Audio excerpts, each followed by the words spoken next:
Attention, vous écoutez un programme audioactif.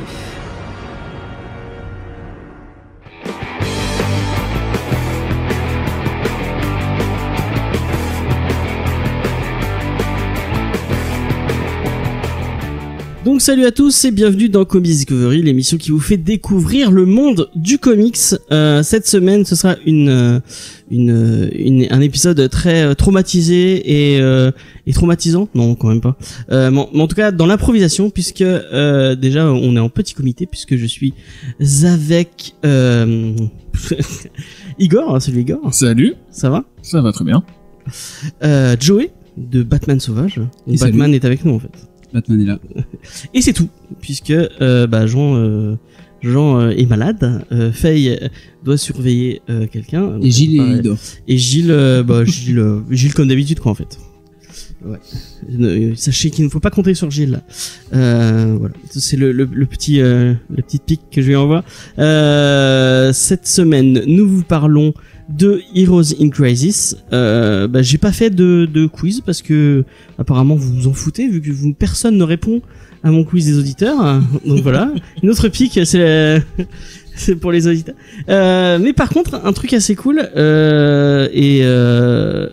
c'était quand c'est samedi ou vendredi, non, je crois que c'est samedi soir, j'ai regardé un live de deux personnes qui parlent de comics. C'est Jules et Nico, donc une petite chaîne qui parle de BD, qui parle de comics, qui faisait un live pour discuter de comics et de leur reco et de leur, je crois que ça fait 1 an qu'ils avaient lancé leur chaîne YouTube. Et j'ai été super surpris parce que vers la fin de leur live, ils avaient un truc qui s'appelait le coup de projecteur. Donc ils mettaient un coup de projecteur sur un truc qu'ils aimaient bien, qui parle de comics. Et ils ont parlé de nous. En disant qu'ils kiffaient l'émission, qu'ils l'écoutaient. Apparemment, il y a quelqu'un.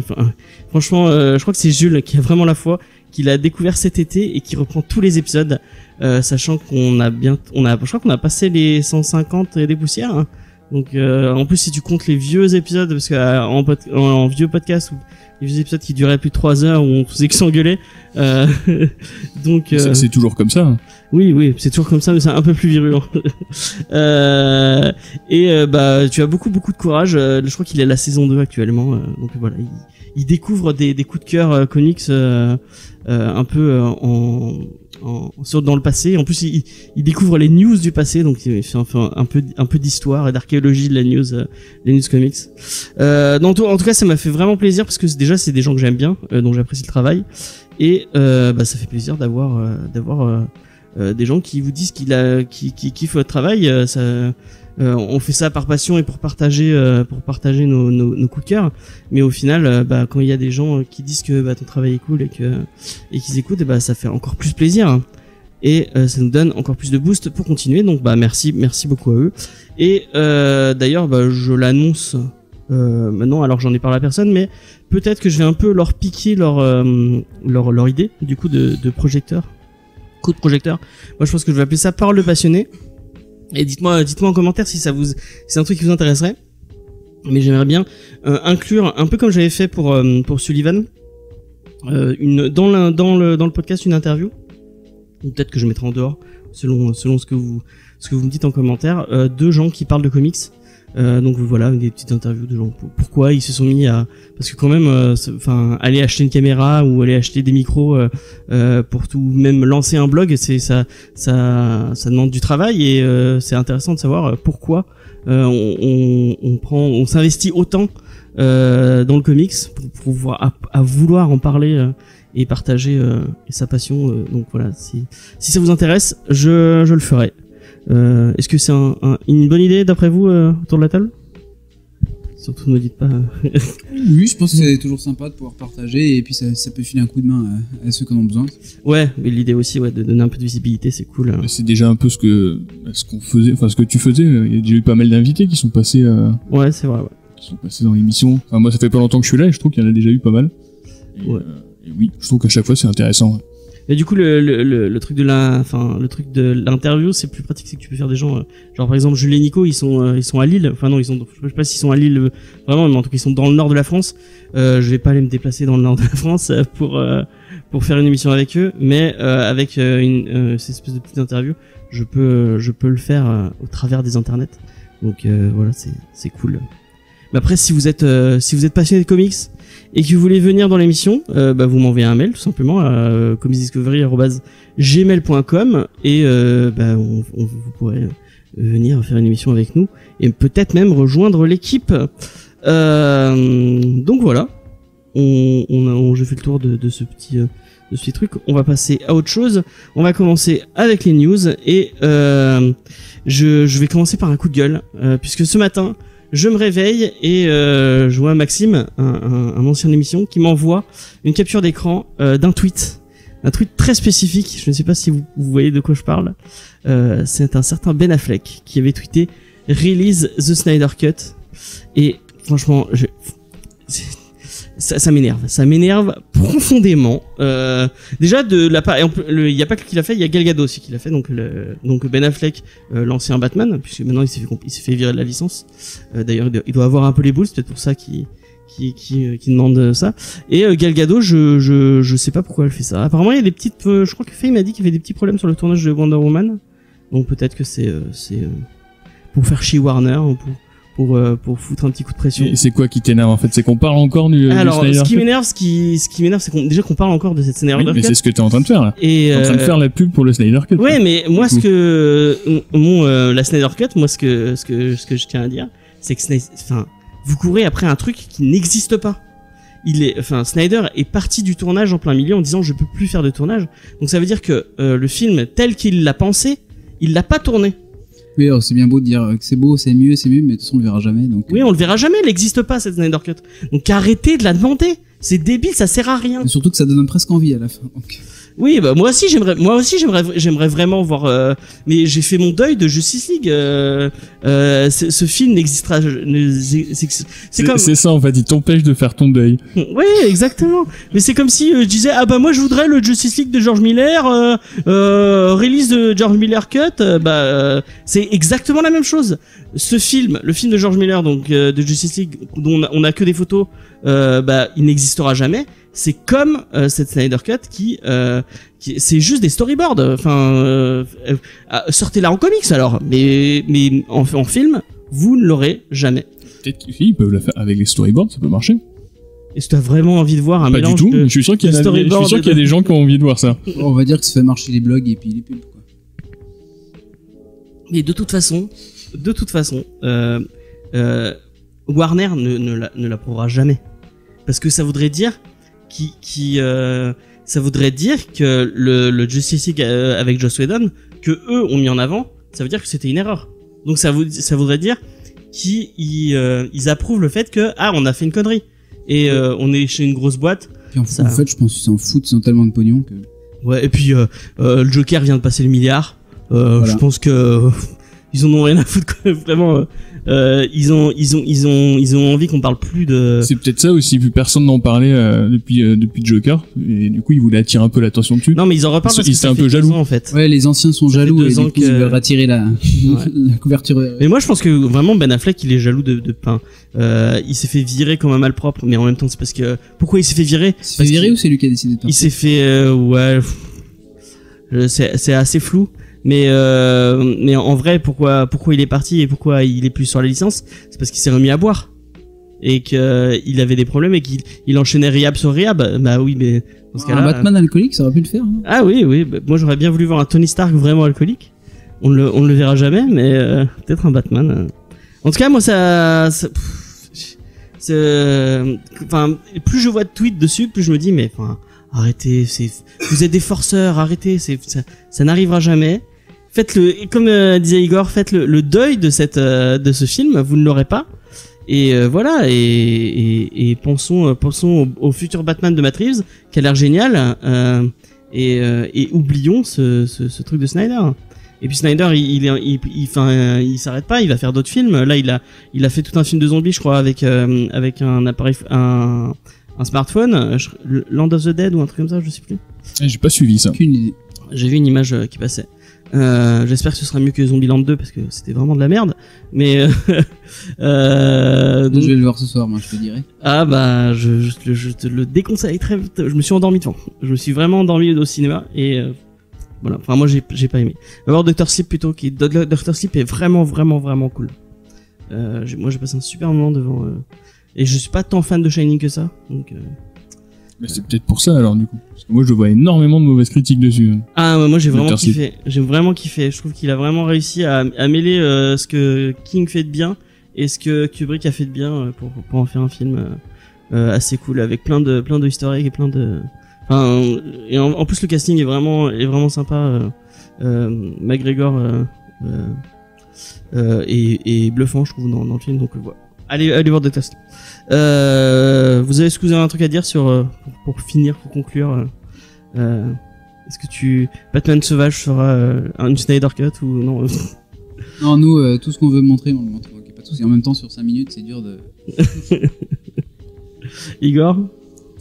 Non, comme tu dis, enfin, il faut faire son deuil, il faut arrêter. Moi aussi, je suis dégoûté parce que c'était quand même une belle daube ce film, mais ça sert à rien. Hein, c'est vraiment du. Et en plus, c'est chiant dans le fil d'actu quand même. Ouais, Oui. c'est vrai. Mais quand tu vois qu'il y a des mecs qui ont payé des pubs en avion et tout, mais vraiment, mais vous avez. Signé la pétition. Ça, par contre, c'est drôle, ouais. Ouais. Bon, par contre, c'était, je crois que c'était pour une assos ou je sais pas quoi. Et puis en plus, je sais pas comment Snyder le prend, mais ça le ramène à chaque fois au suicide de sa fille. Donc c'est pas super cool. Ça a été à un moment, à mon avis, ce tournage. Quoique il fait pas mal de parce qu'il poste ce connard, il poste au fur et à mesure en compte-gouttes, il poste des photos de tournage et des photos qu'on n'a pas vues, des trucs qui ont été virés du montage. Mais ouais, je sais pas, c'est compliqué. C'est compliqué tout ça. On va passer à une autre news. Une news qui fera peut-être plaisir à Igor, puisque l'éditeur italien Panini Comics a annoncé qu'ils allaient publier le comics tiré de la licence Buffy, donc du reboot de Boom Studio. Avant, ils avaient déjà publié quand c'était chez Dark Horse, je crois. Oui, je crois que c'était Dark Horse. Je sais pas du tout. Dark Horse ou IDW? Je crois que c'était Dark Horse. Oui, quasiment toutes les licences sont chez Dark Horse, donc moi je serais plus parti sur ça. Ouais. Les adaptations de séries et de films en tout cas. C'est tout eux qui ont le monopole. Bon, maintenant c'est Boom Studio en tout cas. Du coup, moi ce qui me faisait peur un peu, c'est qu'ils avaient commencé à les publier, puis après ils s'étaient arrêtés parce que ça devait pas vendre assez. J'en avais parlé avec pour être sincère avec vous. J'espère qu'il me voudra pas de le dire en public, mais j'avais discuté avec Aurélien Vives, donc le CM de Panini, qui avait dit bah non, on le fera pas, vu que la première avait bidé, on va pas continuer sur ça. Et je lui ai demandé cette semaine en disant, quand j'ai vu l'annonce, j'ai fait ok, mais toi tu m'as dit que ça allait bider, donc ça veut dire qu'on va avoir un tome et puis qu'après on l'aura dans le cul. Et il m'a fait on a lancé le tome 2, donc on aura au moins le tome 1 et le 2, mais après la suite ça dépendra que des ventes. Donc il faudra falloir. Non, moi je suis content de les voir. Après, j'avais pas tout suivi les comics Buffy qu'ils avaient déjà fait. J'avais lu le début. Mais là, c'est un reboot du coup. Ouais. Le début était très bien parce que c'était écrit justement par Josh Whedon. C'était vite devenu beaucoup moins bon quand il était parti. Et là, apparemment, ouais, c'est vraiment un reboot, mais dans le sens où ça se passe carrément de nos jours, quoi. Ils reprennent tout à zéro. Même un reboot de la série complètement. Ouais. Et ça peut être intéressant. Faye avait lu les premiers et apparemment c'était pas mal. Est-ce que t'aimes bien Buffy? C'est une licence qui te parle? Je ne savais même pas que ça existait en comics. Voilà. Mais en fait ils avaient fait la suite de la série parce qu'ils s'étaient fait un peu virer de Warner, encore une fois. C'était la CW avant que ça s'appelle CW, je sais plus comment ça s'appelait. Warner, c'était un truc avec Warner. Bon, c'est pas grave. C'était WB et il s'était un peu fait virer de WB comme des malpropres. Il avait continué ensuite en comics et ouais, ça avait en France ça s'était pas vendu. Mais d'ailleurs, ouais, c'est même tu l'as dit, c'est assez étonnant en fait qu'ils balancent ça maintenant parce que la licence Buffy n'a pas du tout d'actualité. Ça fait combien de temps qu'ils disent qu'ils vont en refaire une? Ça fait très longtemps, mais j'ai une fandom énorme. Il y a un gros fandom, il y a des sites super. Moi, on est très potes avec un podcast qui s'appelle Pourquoi Buffy c'est génial, qui font des espèces de commentaires audio de chaque épisode et qui marche de fou, hein. Vraiment, ça marche super bien. Alors que c'est une série qui a 10 ans. Quand on voit que cette année à la Comic-Con, il y avait qui comme acteur? C'était des acteurs de Buffy. Oui, parce que James Master il vient pas pour son rôle de Piccolo dans Dragon Ball Evolution. quand comment elle s'appelle la meuf qui était dans elle était dans Angel ou dans il y avait plusieurs acteurs tirés de la licence Buffy. On voit qu'il y a des licences il y a des conventions qui pop de partout. Il y avait une convention spéciale Buffy en France. Je sais pas si ça existe toujours. Ça existe toujours. Il y en a une il y a 3 ou 4 mois, et apparemment c'était super cool. Donc c'était des tout petits. Moi ça me fait toujours rire les gens qui vont aller payer pour je crois que c'était il y a 2 ans. C'était est-ce que tu te souviens de celui qui est gay à un moment dans un des footballeurs américains qui est gay, qui assume pas d'être gay, du coup donc il y avait ce mec. Oui. Justement quand Alex apparaît dans les 3 épisodes et il est invité dans ce genre de convention. Il y a des gens qui vont payer pour le voir. Oui. Après, c'est le truc qui était bien foutu avec Buffy, c'est que le mec apparaît dans 3 épisodes, mais sur peut-être 3 saisons différentes. Tu vois. Ouais, c'est vrai. Ouais. Et sur ça, du coup, tu t'y attaches un petit peu. Mais moi, c'est pareil, c'est un truc qui me passe un peu au-dessus, les gens qui vont voir des acteurs de seconde, troisième zone en conférence. Après, tant mieux pour eux. Moi, je dis, s'il y a un public pour ça, c'est cool. Après, en conférence, c'est toujours assez impressionnant. Oui, j'imagine ils doivent avoir des anecdotes dans tous les sens. Mais payer une photo, souvent c'est super cher en plus. Il y a des acharnés. Ouais. Il y a des gens comme ça. Bah après, on juge pas. Pas du tout, hein. Et à quand un crossover Buffy avec Blade alors? Blade arrive bientôt avec comment il s'appelle, Mahershala Ali. Donc pourquoi pas. Mais quand Disney aura racheté Buffy, voilà. Le mélangera avec. Ah non, c'est Warner. Non, le mélangera avec Conan, Star Wars et tout le monde. Parfait. Ouais. Bientôt. On aura une série CW. Non, c'est Warner aussi. Je mélange tout. En tout cas, moi j'achèterai et on en parlera dans l'émission, sachez-le.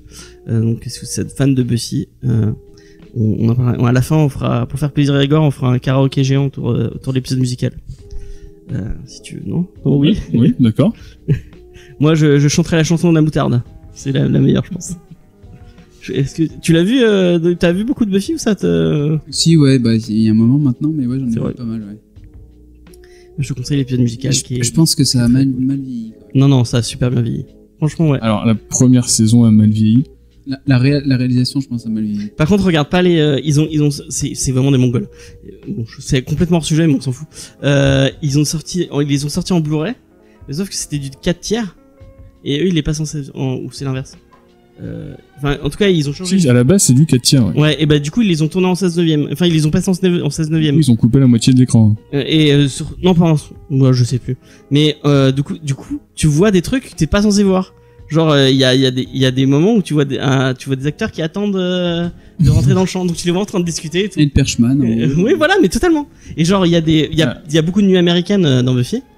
Et vu que la HD nique complètement toute la photographie, il y a des moments où tu la vois marcher dans le cimetière en train de normalement en nuit américaine, donc normalement il fait nuit, mais vu que la photo est dégueulasse, tu vois bien que on est en pleine journée et que mais je me demande si le coup des figurants ou des Perchman qui sont dans le camp, il était pas déjà de base. Non, c'est vraiment parce qu'il y a un compte Twitter d'accord. qui les acharnés encore. Les deux trucs, ouais, il y a vraiment des gens qui ont vraiment du temps à perdre. Ok, j'ai rien dit. Genre je sais pas si tu te souviens de cet épisode, l'épisode final contre le maître dans la saison 1. Oui. Il y a un moment où tu la vois elle est en train de marcher dans l'espèce de caverne là, et on voit le maître qui attend de pouvoir rentrer dans le champ, qui se remet près de son maquillage et tout. C'est ridicule au possible. Donc voilà, c'est dommage de chier comme ça des Blu-ray, mais bon, je crois qu'ils sont même pas sortis en France. D'ailleurs, quand ils sont repassés sur Sister il y a pas très longtemps, ils les repassaient en HD et du coup on pouvait voir. Mais est-ce qu'il y a un Snyder Cut dans le Blu-ray de Buffy? Ah, je sais pas. On pourrait demander à Joss Whedon. Ce serait marrant, c'est une inverse de Whedon, le pauvre. Mais vous savez qu'à demander la suite de Firefly puis que demander voilà, ce serait mieux. Sachant que j'ai même pas vu la série, mais on va passer. Du coup, dans les retours attendus et cool, c'est la Lyon Comic Con qui doit être une des meilleures conventions de comics français, qui fait son retour en 2020. Donc après une année où ils avaient été en assoce avec le TGS et du coup ils s'étaient occupés du pôle comics du LGS du coup parce que c'était à Lyon. Ils ont dit qu'ils allaient revenir cette fois en totale indépendance. Et pour garder un peu, moi ce que j'avais vraiment kiffé, je l'ai fait, je sais plus quelle année j'ai fait, c'était il y a 3 ou 4 ans, l'esprit familial qu'avait, parce qu'en fait c'est vraiment c'est à l'époque où moi j'y étais allé, c'était une petite convention mais où t'étais vraiment, il y avait quand même des artistes, il y avait Sarah Pikeli, il y avait Madame Mudrassar, il y avait Elsa Chartier, enfin c'est une petite convention avec quand même des auteurs assez cool, et t'étais vraiment au contact avec eux, tu pouvais discuter longtemps avec eux, avec vraiment, ce qui était cool, c'était que tout le staff, c'était tous des amours, c'était vraiment des gens passionnés de comics qui faisaient un travail de dingue. Et je pense que c'est un de mes, enfin avec la PCE, parce que la PCE c'était vraiment cool. Le Lyon Comic Con, je pense que c'est mes 2 meilleurs souvenirs de convention, où vraiment tu sens déjà que t'es pas dans un supermarché où tu dois payer 10 € pour avoir accès à un supermarché. Avec des gens qui te font des free hugs partout. Ouais, voilà, ouais. Le fameux stand bonbons à l'entrée. Exactement, ouais, là, du coup, il y avait de pas la techno à fond. Mais ce qui est cool, comme c'est une convention que comics, t'as que des gens qui sont vraiment fans de comics, quoi. Et quand est-ce que c'est, les dates? C'est en mai, fin mai, le 30 et le 31 mai. Ce sera à la mairie du 8e arrondissement de Lyon. Et moi je pense que j'y serai. Peut-être moi aussi, parce que je savais pas que ça existait et ça m'intéresse beaucoup. Et c'est très très cool. Et c'est la même, parce que c'est une assoce qui fait ça. Et c'est la même assoce qui fait le Free Comic Book Day, donc tous les ans, c'est un truc qui est aux US, qui est arrivé en France aussi. Tu les avais récupérés, toi? Vous faites ta culture? Les Free Comic Book Day, oui, on les fait. D'ailleurs, si tu veux, j'en ai toujours. Ah ouais? Ils sont assez généreux, à chaque fois ils nous en envoient plein, et du coup j'en ai toujours plein sur les bras. Ah, c'est cool.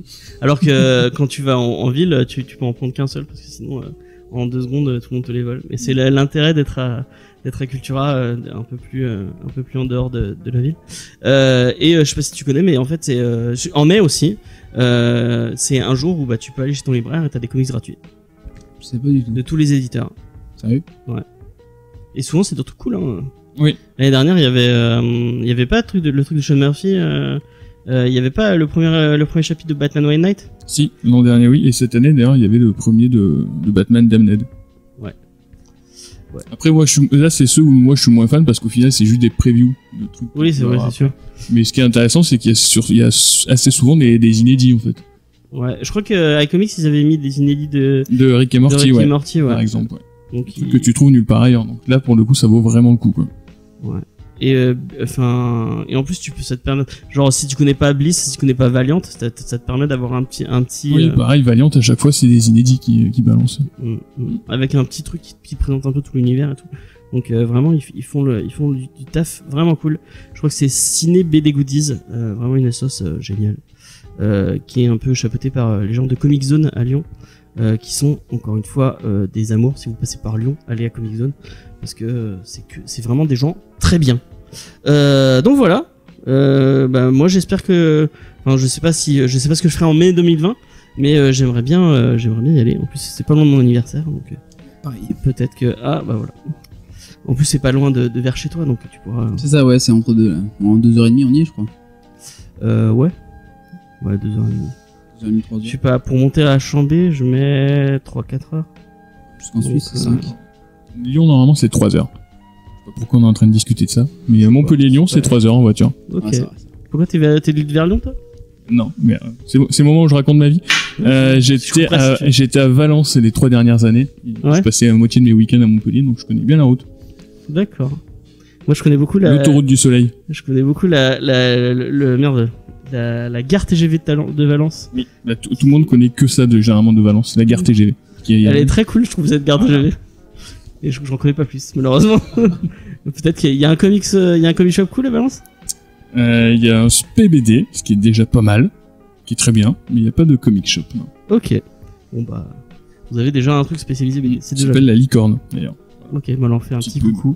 Je pense pas qu'ils nous écoutent, mais on ne sait jamais. Et on va passer par une dernière news. Je sais pas si ça va vous faire plaisir, mais Legendary serait en train de préparer une série tirée d'un univers que vous connaissez déjà, puisqu'il y a eu déjà un film assez cool et un film assez pourri. Enfin, moi j'étais moins fan. C'est Sin City de Frank Miller et Robert Rodriguez. Donc apparemment ils sont en train de préparer une série dessus. Et moi, ça me tente plutôt bien. C'est pas la première fois qu'on entend parler d'une série sur cette licence. Et là, apparemment, moi, ce qui me chiffonne un peu, c'est que Robert Rodriguez apparemment serait sur le projet. Et Robert Rodriguez, bon, je veux pas balancer des trucs méchants sur lui, mais Rose McGowan l'accuse d'avoir été au courant du fait qu'elle s'est fait violer, et de l'avoir un peu avec des gros guillemets, attention, vendu à Weinstein, donc en sachant de quoi il était capable, et apparemment c'est bon, parce qu'ils étaient ensemble à ce moment-là. Ouais, je crois ils étaient que c'est ensemble ça, à ce moment-là, ouais. Et apparemment il y a des trucs vraiment pas cool qui tournent autour de lui.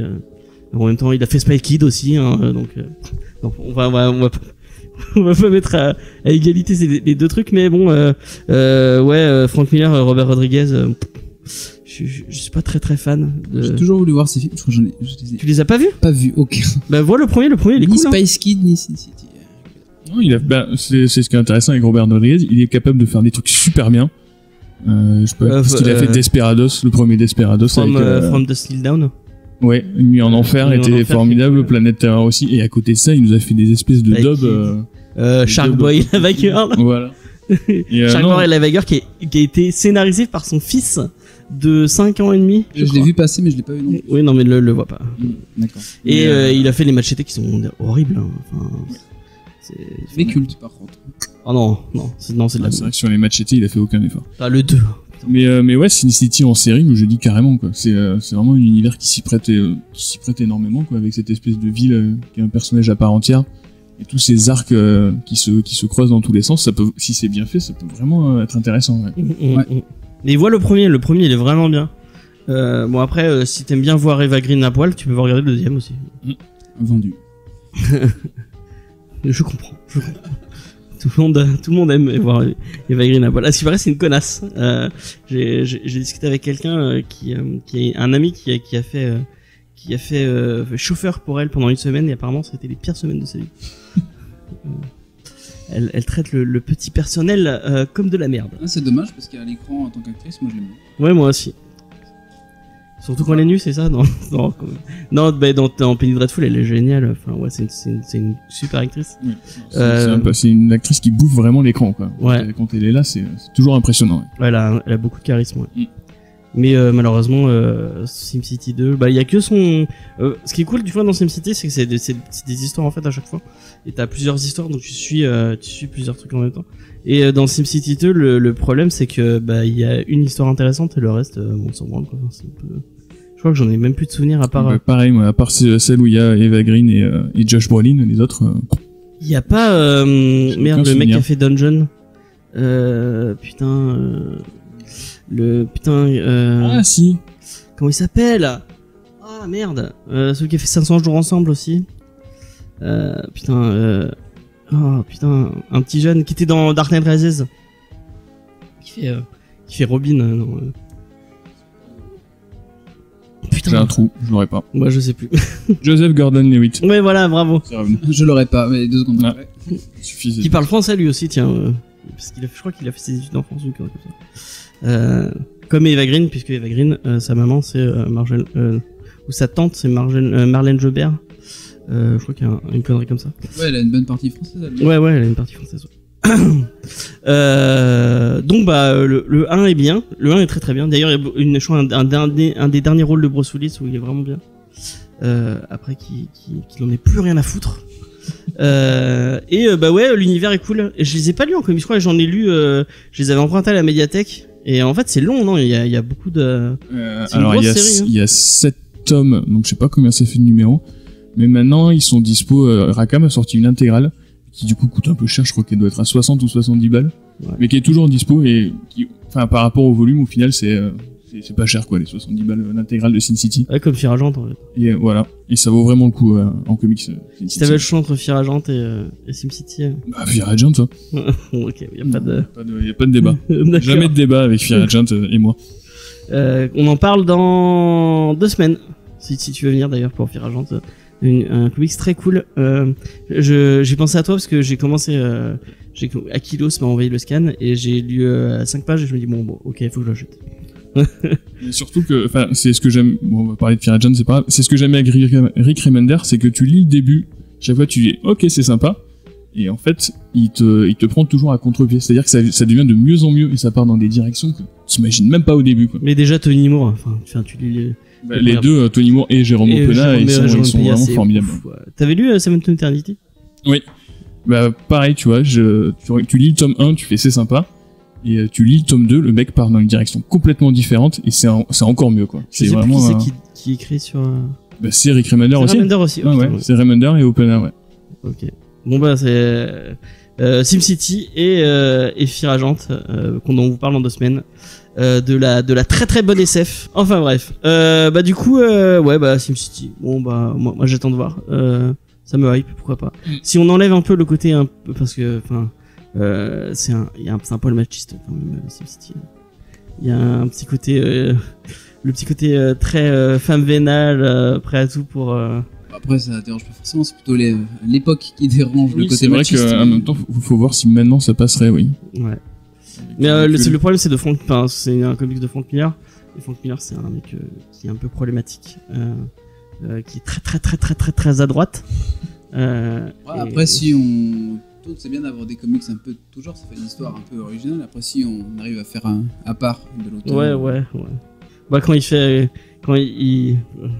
pour les gens qui ne le sauraient pas, il a voulu faire Batman contre Al-Qaïda pour DC Comics, qui lui ont dit va bien te faire foutre. Ouais, et il leur a dit bah d'accord, je m'en fous, je vais le faire ailleurs. Et il a fait Holy Terror. Tu l'as lu Holy Terror? Ouais.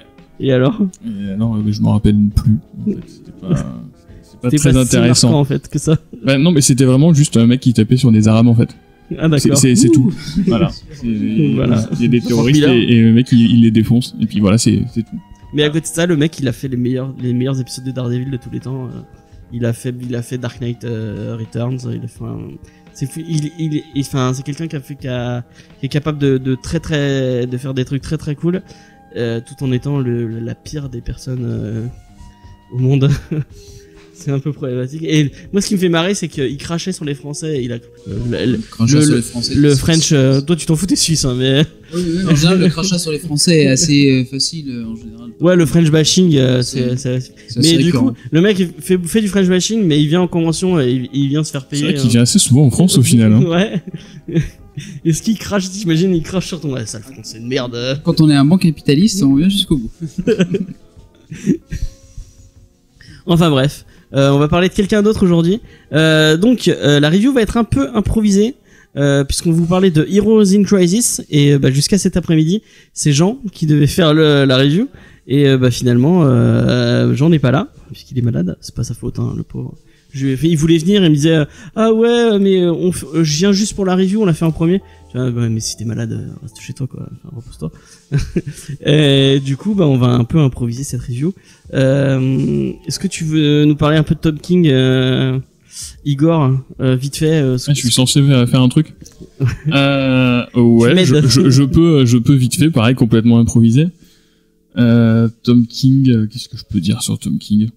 C'est un scénariste qui a un parcours hyper particulier, hyper atypique, ouais. Vu que le mec était quand même dans la CIA pendant 5 ou 6 ans, je crois. Ouais. Et le mec est passé directement de CIA scénariste.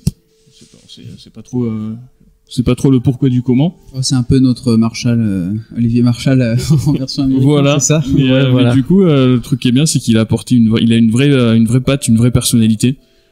Où à chaque fois, il fait des comics avec des héros qui sont très humains. Et qui souffrent en fait à chaque fois énormément. Ça parle énormément de sacrifices, ça parle de traumatisme. C'est très dépressif d'ailleurs assez souvent. Hein. Mais c'est un mec qui a vécu la guerre en Irak. Ouais, du coup c'est très lié à lui quoi en fait. Ouais, et qui a souffert de PTSD, je pense, enfin de syndrome post-traumatique. Et c'est quelque chose qui revient beaucoup dans ses comics. C'est ce qui revient déjà dans Sheriff of Babylon, qui est un de ses premiers travaux, je crois que j'ai toujours pas lu. Tout le monde m'a dit énormément de bien. Très bien. Et donc c'est tiré sur apparemment c'est des expériences qu'il a vraiment vécues, qui donc un peu comment c'est un peu comment les Américains ont dû gérer, je crois que c'est un peu après la guerre en Irak du coup, et où ils doivent gérer les insurgés, tout ça. Moi j'en ai entendu vraiment beaucoup de bien en disant que c'était très beau et que c'était très intéressant. Ouais, et du coup celui-là parle directement de ça, et ensuite il a apporté ces thèmes-là dans l'univers des super-héros. D'abord avec Vision, si je me rappelle bien, chez Marvel. Avec Gabriel Walta, je crois. Voilà. C'est très cool, Vision. On en a fait une émission d'ailleurs, si vous pouvez l'écouter. Ensuite sur Batman, dans un run que je n'ai pas beaucoup lu, parce que j'ai pas du tout aimé le début. Ah ouais? Ouais. Moi j'avais bien aimé avec Gotham Girl et Gotham Boy. C'est ça. Moi c'est à ce moment-là que j'ai décroché. Ah ouais, mais après c'est vachement intéressant. Sans trop vous spoiler, après il y a une espèce de guerre entre le Joker et le Riddler, et c'est vraiment très intéressant.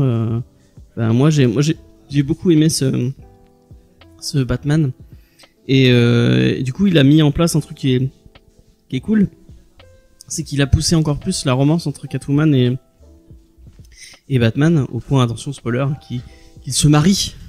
Après vu que en fait je lis Batman en kiosque, et j'achète mes kiosques mais je ne les lis pas malheureusement. Je crois que je dois avoir 1 an de kiosque à lire en retard, donc on n'est pas à jour. Ouais, je suis pas à jour sur la série, mais c'est une série que j'ai kiffé. Bon, après je suis pas très objectif sur Batman, mais je le dis, hein, je suis pas objectif. Moi j'aime tout ce que dès qu'il y a Batman dedans, ça me plaît, je trouve ça sympa, donc qu'est-ce qu'il a fait d'autre? Mister Miracle, son plus haut fait de gloire, j'ai envie de dire. Mais... Qui a un de mes coups de cœur de la saison dernière. C'est quoi son prix déjà? Il a eu la meilleure série chez Eisner. Ouais, je crois qu'il a eu un Eisner Award, de la meilleure série. Et c'est mérité, non? Oui, clairement. Mister Miracle, là pour le coup, celui-là j'ai vraiment beaucoup aimé. Qui est aussi dépressif, donc il parle de Mister Miracle. Ouais, mais ce que j'ai aimé, c'est qu'il traite justement ça avec énormément d'humour, en fait. Ouais, c'est très drôle. Il te fait vraiment un héros humain qui a des problèmes du genre, il s'engueule avec sa femme, ou il doit aller faire les courses, des trucs comme ça. Et qui devient papa. Voilà, et il te traite ça, et il le mélange super bien avec le côté super-héros, dans le sens où il y a des scènes d'action, où c'est vraiment 10 pages de baston, et en même temps, il est en train de s'engueuler avec sa femme, parce qu'il a oublié d'acheter du pain, ou je sais pas quoi. Et ça fonctionne super bien. Ouais, c'est vraiment une chouette série. Et là, du coup, on vous parle de Heroes in Crisis. Ce qui est cool, c'est que c'est un one shot. Vous aurez pas l'histoire se conclut. Bon, elle a des conséquences après sur le reste de l'univers, mais l'histoire se conclut en un tome. Donc Heroes in Crisis, ça parle de quoi? Ça parle du sanctuaire. Et le sanctuaire, c'est un lieu créé par Wonder Woman. Captain America. Par la Trinité. Ouais, Wonder Woman, Superman et Batman, pour en fait guérir les héros de le truc un peu redondant, qui revient beaucoup dans l'univers de King, c'est le syndrome post-traumatique, puisque au final tous nos héros ils vivent des trucs super marquants. Il y en a qui vivent et qui meurent et qui reviennent. Vraiment des trucs cool, des trucs pas cool, voilà, au contraire. Bon, ça se voit que je suis en impro, hein. Donc en fait ils ont créé ce sanctuaire, donc où tout le monde peut venir, et c'est une espèce de psy où en fait ils peuvent décharger de tout ce qui leur arrive, et il y aura jamais aucune tout ce qu'ils disent là-bas reste là-bas. Reste là-bas, enfin, il détruit. En fait, le principe, c'est que c'est une espèce d'IA, intelligence artificielle qui gère tout ça. Ouais. Avec une technologie kryptonienne, si je me rappelle bien. Gérée par Batman. Ouais. Avec la compassion. Ouais, alors ça, j'ai pas compris le délire avec la compassion de Wonder Woman. Moi non plus, j'ai pas compris. Pour qu'elle fasse un truc. Ouais, c'est pas hyper bien amené. Le principe est sympa, quoi. Le fait que les héros, cool. Parce qu'au final, quand tu réfléchis, c'est complètement logique, et c'est bizarre même que personne l'ait traité avant. Ouais, c'est que ces mecs vivent des drames absolument traumatisants tous les 2 jours. Mais ça fait très américain dans la forme, genre les cercles soldats, genre moi j'ai eu tel problème, etc. Je trouve dans le. Oui. Ouais, mais c'est vrai, on en discutait il y a pas. Je fais ma pub, mais on a fait un épisode sur un truc complètement différent dans Geek en série. On a parlé de Grey's Anatomy, qui est une série qui est médicale, mais une série où il y a un militaire dedans.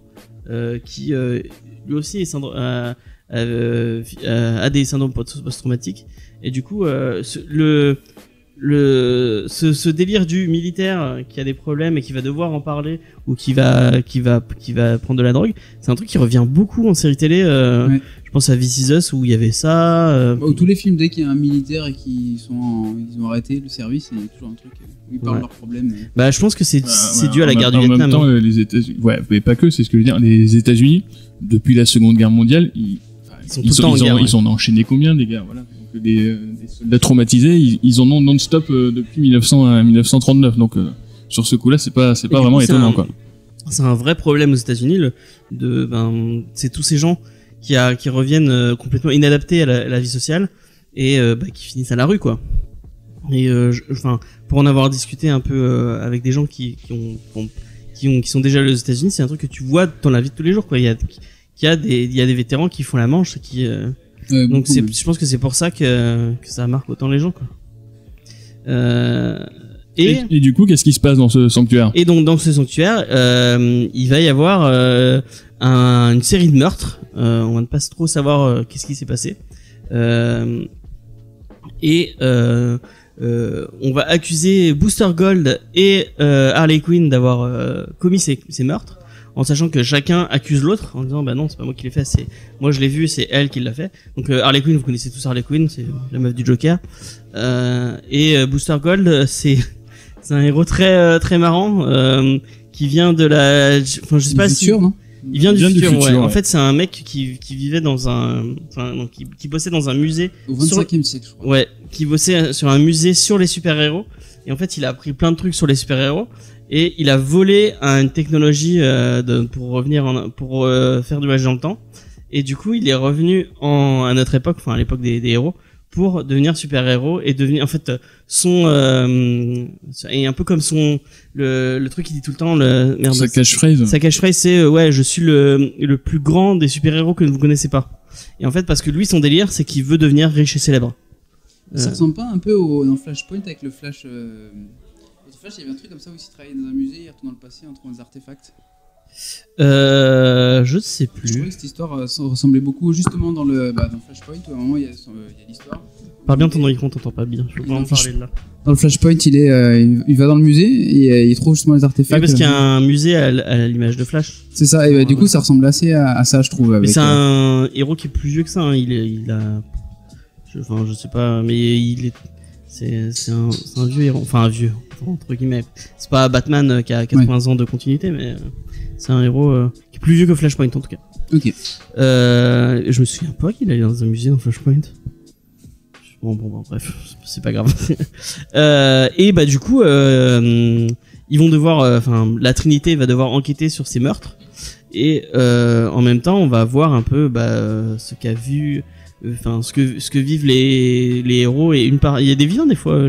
J'ai pas compris pourquoi il y avait des vilains et des fois. Poison Ivy, qu'est-ce qu'elle vient foutre dans le. Poison Ivy et Harley, j'ai pas trop compris. Ouais.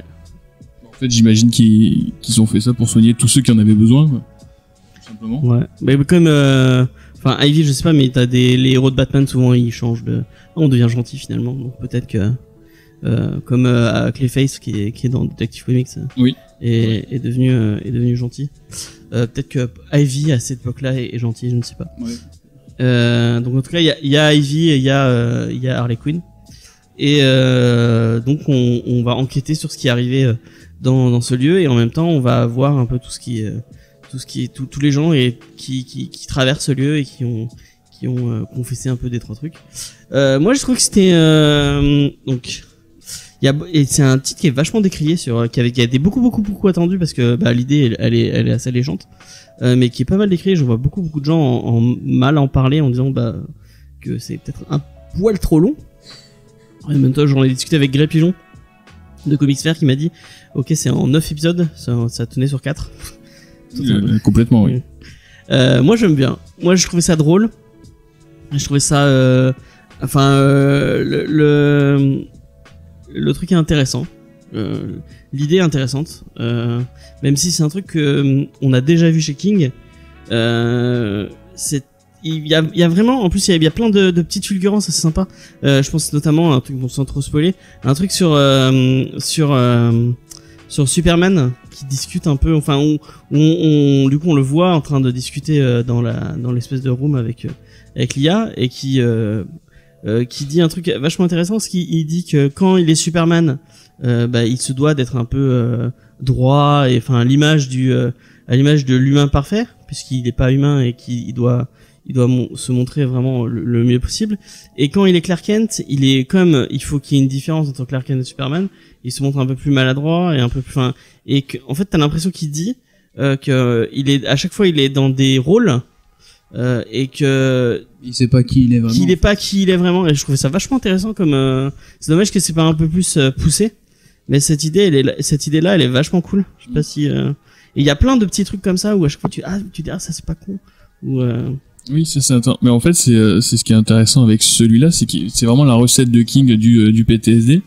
Mais là, il l'applique à genre la totalité du casting de DC Comics, quoi. Il y a vraiment absolument tous les héros qui passent par ce sanctuaire, dont la plupart dont j'avais jamais entendu parler. Ouais, il y a beaucoup de héros secondaires. C'est vrai que à ce niveau-là, c'est assez intéressant.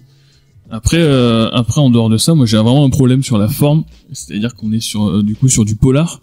On a d'un côté la Trinité qui va essayer d'enquêter sur ce qui s'est passé, et de l'autre, enfin même on a 3 enquêtes. On a Booster Gold avec Blue Beetle d'un côté qui va essayer d'enquêter, et Harley Quinn et Batgirl.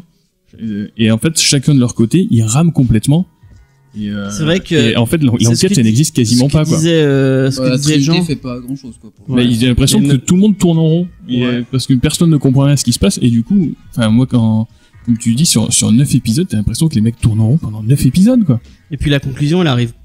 Et la conclusion, elle arrive toute seule. Ouais, elle arrive toute seule. L'enquête se résout d'elle-même. Bah, c'est même pas, en fait, les autres personnages qui l'apportent, c'est le personnage coupable qui apporte, en fait. C'est ça. Raison. Donc, il y a pas d'enquête ou quoi que ce soit, vu que l'enquête se résout toute seule. Au début, t'as l'impression que tu vas avoir un polar à la Agatha Christie, quoi. Whodunit, c'était un cadavre, qu'est-ce qui s'est passé? En fait, pas du tout, quoi. Non. Mais c'est pas ça qui est intéressant. Enfin, c'est l'autour qui est. Mais alors pourquoi avoir fait ça, quoi? Ouais, c'est vrai que c'est un peu. Moi, ça m'a un petit peu dérangé, quoi. C'est vrai que toutes les parties d'enquête, c'est pas. Mais du coup, tu comprends pas pourquoi. Parce que du coup, le principe du sanctuaire est hyper intéressant, mais si pourquoi avoir fait un polar autour, au final, si on s'en fout de cette enquête, quoi. Ils auraient dû faire des tranches de vie autour du. Voilà, on aurait pu faire sous une autre forme. Enfin, j'aurais rien pu faire, je suis pas scénariste. Mais voilà, moi, ce côté-là m'a dérangé, quoi. C'est vrai que c'est pas cette enquête, elle est pas folle. Mais moi, ça me pas de. Enfin. Ouais.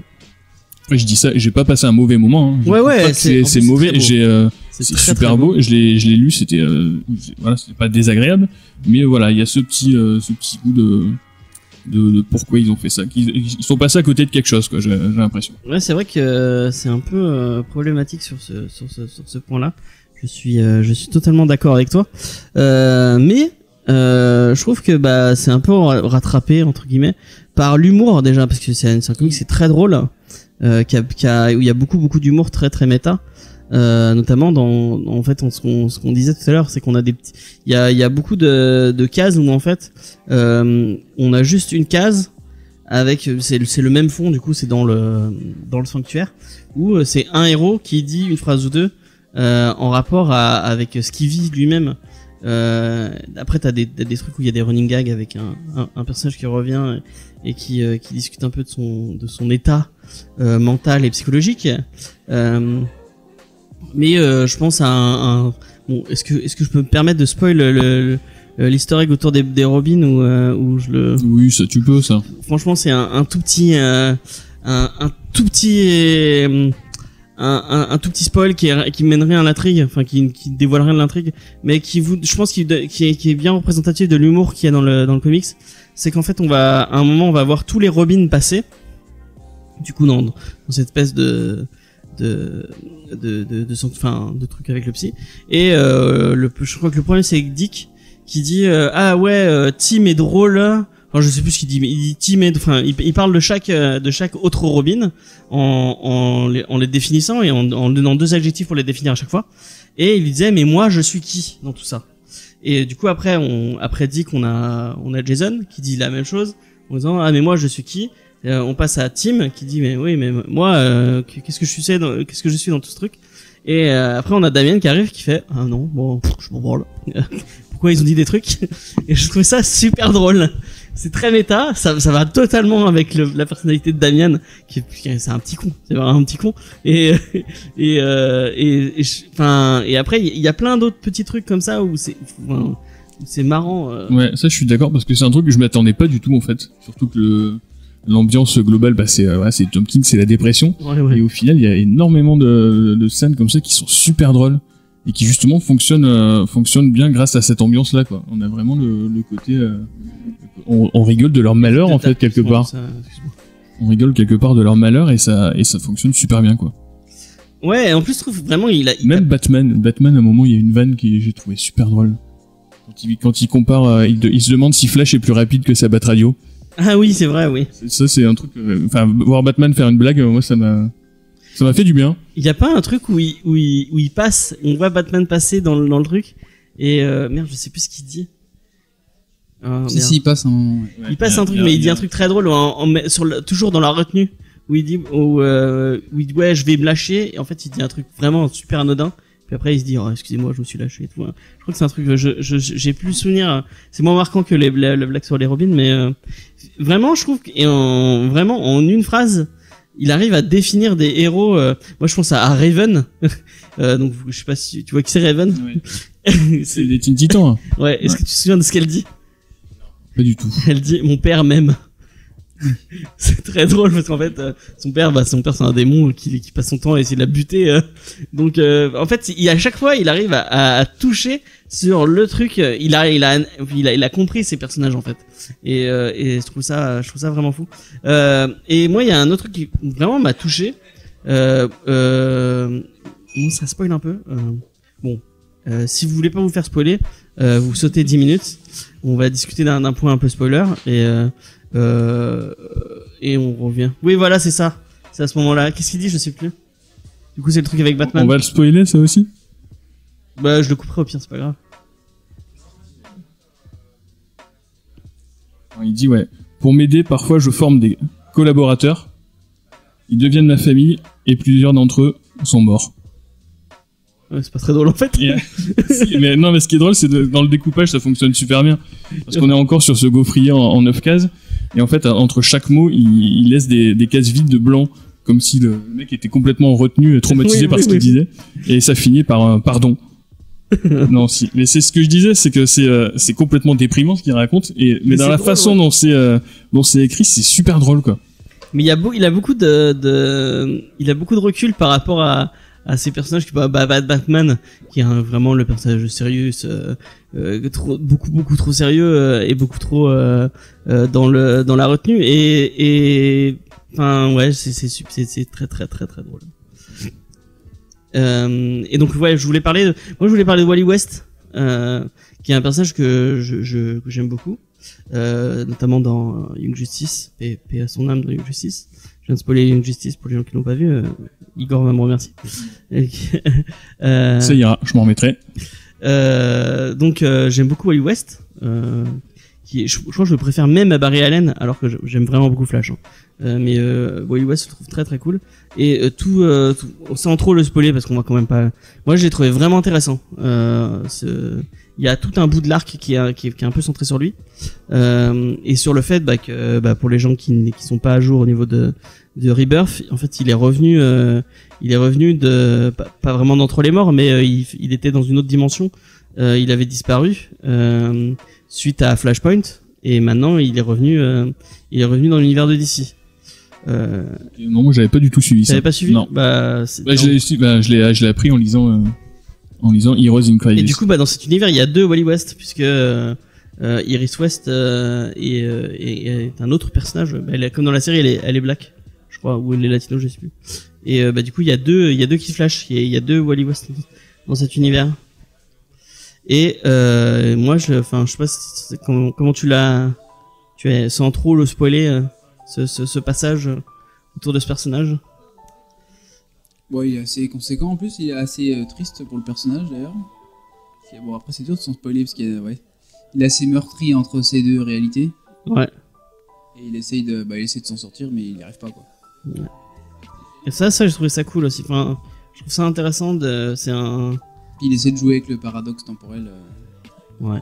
Comme il peut avec sa super vitesse. Par contre, l'idée de le truc à la fin là où ils expliquent, j'ai rien compris. En mode ah oui, d'accord, oui. Si pareil, ça m'a saoulé. Du coup, j'ai même pas essayé de comprendre. Parce que j'ai vraiment trouvé ça très artificiel. Ouais, encore une fois, c'est vraiment sur la forme. Voilà. Encore une fois, c'est sur la forme où il y a un truc qui pêche. Même sur, un truc qui revient tout le temps et qui personnellement m'énerve et qui énerve beaucoup de monde. C'est ces personnages qui meurent et qui reviennent. Et là, il nous refait le coup, quoi. C'est-à-dire qu'au début, d'ailleurs, on l'a même pas dit, mais il n'y a pas un meurtre, il y en a, je crois, ils sont 6 ou 7 à mourir. Ouais. Moi, la plupart, je les connaissais absolument pas. Et les deux seuls. Il y a des persos comme, Arsenal. Et les Arsenal, moi, je connaissais pas. Et au final, les deux, on va dire, importants, ils meurent pas. Au début, moi, j'étais content, je me dis, putain, il ose faire mourir ces personnages-là. Et au final, non. Bah, si, Arsenal, il meurt, du coup. Oui, mais Arsenal, il est pas important, on s'en fout, Arsenal. Oui, je parle pas de lui. Oui. Les 5 là qui restent morts, mais je les connaissais même pas et du coup ça me fait rien quoi qu'ils meurent. Il y en a qu'un qui revient du coup. Il y en a 2. Même si même si la façon dont elle revient c'est intéressant. Voilà, j'ai quand même ce petit côté comics facile quoi, dans le sens où voilà on te tue non mais en fait on l'aime bien, hop elle revient. J'ai eu l'impression qu'il a eu une idée intéressante, il s'est dit ouais ça c'est cool et tout, mais il a pas su quoi en faire quoi. Mais je trouve qu'il a pas réussi à se sortir de ces clichés, de ces codes du comics de super-héros là. Là où dans un Mr. Miracle, il arrivait vraiment à fusionner ces deux univers là, à détourner les codes pour raconter son histoire à lui. Là, je trouve qu'il s'enferme justement là-dedans. Il a porté attention à 2 autres super où j'ai pas trop compris pourquoi. Cro-Magnon et Lagoon Boy aussi, où il a insisté sur une partie de leur histoire, mais ça a rien apporté. D'ailleurs, Cro-Magnon, je connaissais pas du tout et que j'ai trouvé hyper intéressant. Ouais, il est vraiment cool. Le mec qui sait pas parler mais qui déclame de la poésie. Ça a rien apporté quoi. Oui, c'est vrai que ça apporte pas grand-chose. Du coup, on aimerait savoir plus sur les persos, mais non. Mais de toute façon, ils sont morts, donc. Ouais, mais voilà quoi. Quoique, non, il fait partie des persos qui meurent, je sais plus, Cro-Magnon. Je sais même plus, en fait. Je crois qu'il... Ouais, il s'appelle pas Niark ou... Oui, il s'appelle Niark, ouais. C'est Niark, le dernier Cro-Magnon. Qui déclame de la poésie. De la poésie, de la philosophie. Il y a tout un truc sur la grotte de Platon, qui est très intéressant. C'est assez fou, quoi. Mais ça aussi, c'est intéressant, tu vois. Mais c'est complètement en dehors de... Mais il aurait dû faire que des trucs comme ça, moi. Moi, j'aurais voulu une série que des espèces de tranches de vie sur des personnages qui expliquent un peu leur vie ou... Moi, je pense qu'il y a un autre personnage dont j'ai complètement oublié le nom qui dit... je crois que c'est l'homme indestructible qui explique que il est mort une bonne dizaine de fois. Mais qui comprend pas trop pourquoi il est mort et pourquoi il est revenu. Et pourquoi il est revenu. Ni pourquoi il est revenu. Et qui se dit il a l'air de vivre avec en se disant c'est comme ça. Et j'aurais voulu en avoir plus des trucs. C'est fou. En fait, c'est l'à côté que j'ai kiffé et qui en fait peut-être pas un bon comics, mais qui a fait que j'ai passé un bon moment en le lisant quoi. Et qui fera peut-être que je me souviendrai de la lecture quoi. En fait, il aurait dû juste nous faire une mini-série sur le sanctuaire au lieu d'essayer de nous vendre ça comme une espèce de blockbuster Crisis avec tout le monde. Ouais, surtout en plus mode c'est un gros crossover. Voilà, le Crisis est complètement je sais pas pourquoi ça s'appelle Crisis quoi. Et même la chute, elle est un peu facile du pourquoi du comment. En plus ça sent trop le truc où il y aurait pas du tout de conséquences. Apparemment il y a une série il y a une conséquence sur un personnage en particulier et il y a une série sur ce qui lui arrive, mais je pense que ça va durer 3 jours et puis basta quoi. Après il va continuer à vivre sa vie normalement, enfin je pense. Je sais pas si vous êtes d'accord avec moi, si c'est un truc que vous avez ressenti. Ça finit souvent comme ça hein. Ouais. Moi, ça me fait penser à Detective Comics où attention, je spoil le premier tome de Detective Comics où il y avait Tim Drake qui se débutait et après t'apprenais je crois même dans le comics même t'apprenais qu'en fait il était pas mort et que c'était des conneries et du coup ça fait un peu ouais d'accord, je t'ai fait un cliffhanger mais en fait pour rien quoi. Mais en fait je sais voler. il y a un peu de ça ouais. Donc ouais. Donc est-ce que tu le conseilles quand même? Est-ce que c'est un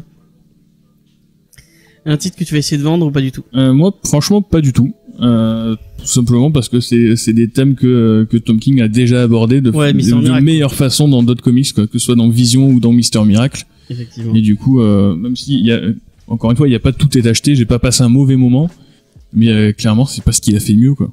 Ouais. Mais après, encore une fois, il faut le dire, c'est très très très beau. Je sais plus qui est au dessin. Ouais, les dessins sont super beaux. Ils sont plusieurs, c'est surtout Clayman, le principal, je crois. Mais après, ils sont plusieurs réalisateurs et ouais, c'est bien foutu. Après, ça reste j'ai envie de dire du comics classique, quoi. C'est très Jim Lee. Ouais, voilà.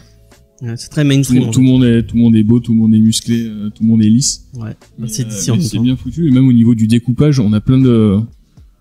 C'est le découpage à la Tom King. Hein. Oui, voilà. Mais non, justement, je trouve que c'est plus dynamique. Tu retrouves son gaufrier en 9 cases, mais t'as un paquet de double pages. T'as un beau travail, je trouve, sur le découpage. Ça, c'était intéressant.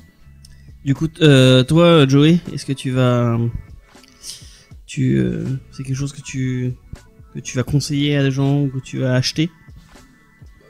Moi, acheter peut-être perso, oui, pour le côté dessin et le côté artistique, on va dire. Après, l'histoire, ouais, elle est pas plus transcendante qu'une autre, mais le bouquin est très beau. Ok, et ben on a fait un peu le tour de ce titre. Donc Heroes in Crisis. Bah ouais, voilà. Moi non plus, je pense pas que je l'achèterai. Mais j'ai passé un bon moment en le lisant. Ça m'a fait passer mon dimanche après-midi. Mais j'aurais préféré lire Fear Agent, par exemple. Igor fait oui de la tête. Du coup, la semaine prochaine, on va attaquer un autre gros morceau de chez DC, puisqu'on parle de The Demon de Jack fucking Kirby. J'espère que c'est bien, parce que je n'ai pas... J'en ai aucune idée. Ouais. Absolument aucune. Bah, ce sera beau, déjà. Oui. Ce sera déjà ça. Et après, je sais pas du tout ce que ça vaut. Faut aimer les vers, puisque Etrigan parle en vers. Donc voilà. J'espère que Jean sera là cette fois. Et c'est la semaine prochaine, c'est le retour de Mathieu, normalement, qui revient dans l'émission.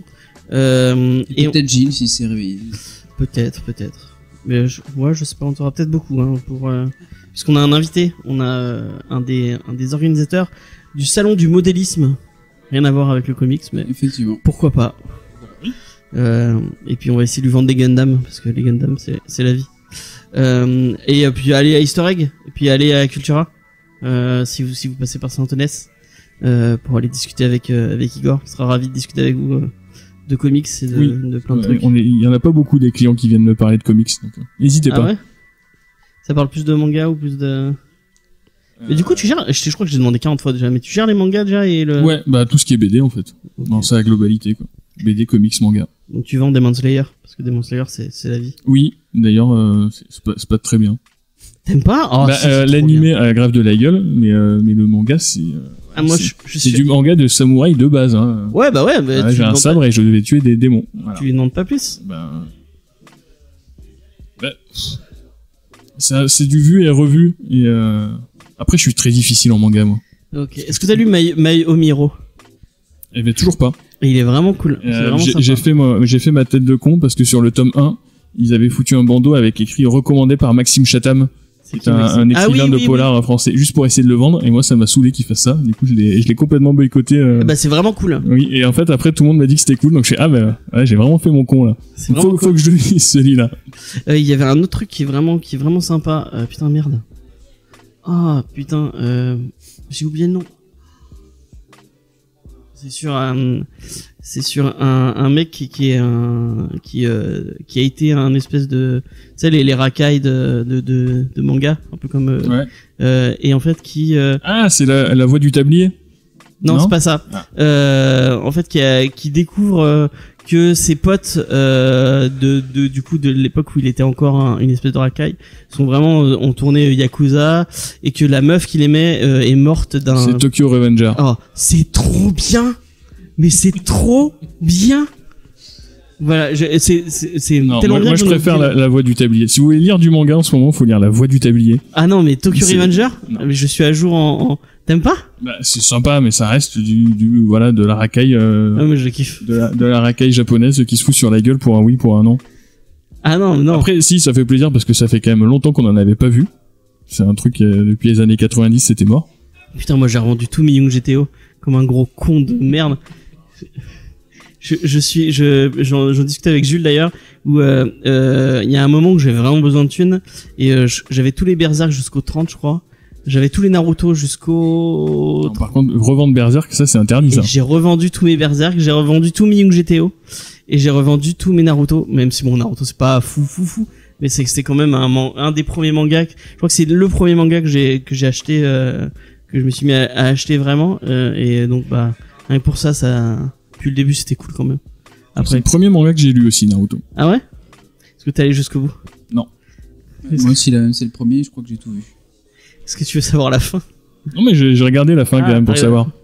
J'ai sauté bien 20 tomes, quoi. Ouais, c'est la guerre des ninjas.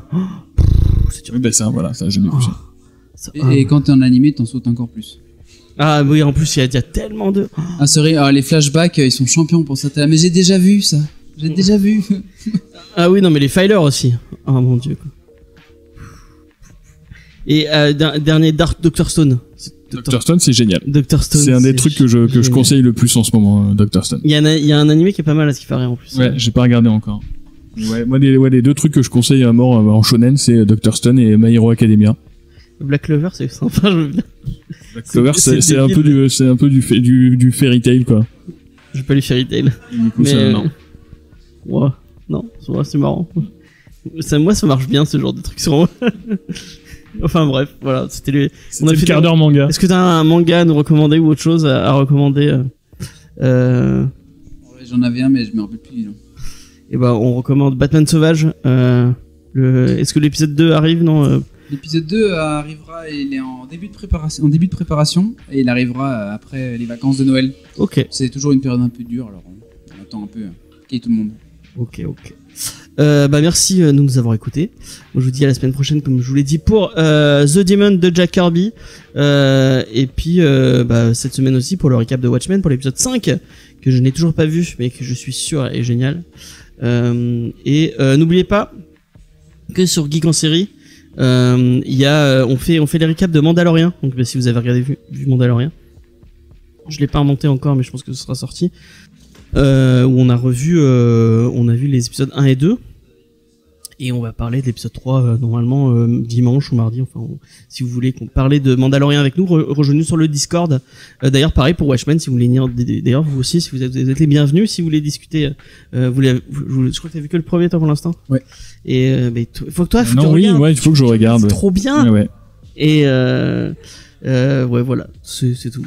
Venez sur le Discord, discutez avec nous. Vous pouvez nous retrouver sur Facebook, Instagram et Twitter, Comics Discovery, ou sinon jamesfay.fr pour retrouver toute notre actu et toutes nos émissions. Puis voilà, j'ai fait un peu le tour. C'est tout. Allez, bye bye. Salut.